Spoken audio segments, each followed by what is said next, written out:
The research is kind of startling that's come out in recent times that actually suggests that rates of cancer, diabetes, even heart attacks can come from episodes of child abuse even before a child could talk. It's really quite startling, we're sort of seeing an emerging pattern that a lot of bad things that happen to us over our lifespan, anything from depression to suicidal behaviors, and again, even a lot of physical health effects, many times can be traced back to these bad things that happened as children. But a lot of things can be traced back to all these ailments. What makes you specify, what determines that it does trace back to what you're saying? That's a good question. It's very difficult to pinpoint, obviously, because you can't really test it in a laboratory.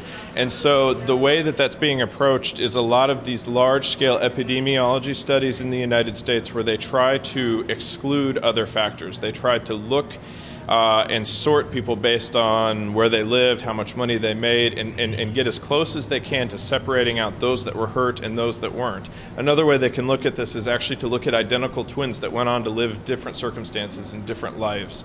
These are twins that share very similar biology, but they go on to have different things happen to them, and we find out that the ones that were hurt do go on to have other bad health effects. So that's pretty good evidence that we're headed the right direction. Well, defining what hurt is I think is another tricky area, because there is good hurt and there is bad hurt. Sometimes we need to hurt in order to learn a lesson. Right, and that gets into the issue of corporal punishment and a lot of things that are very hotly debated.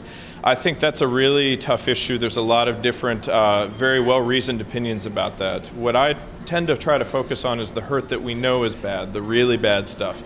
The outright sexual abuse, the outright abuse where the children are left physically scarred, I think most can agree is not a good thing. And I know a lot always say, but I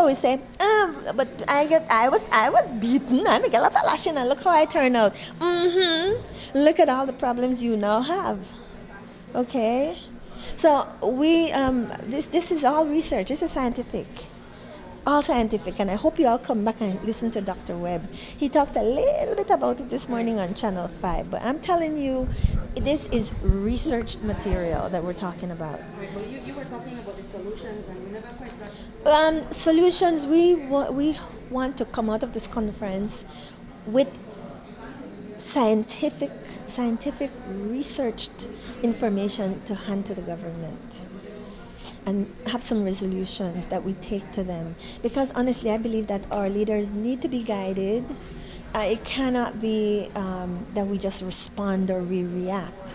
It has to be a coordinated effort, and we really need to look at what actually is happening. Now, I know we talked about the kids who are out there who pull guns in your face. Those are the antisocials. Those are the conduct disordered children.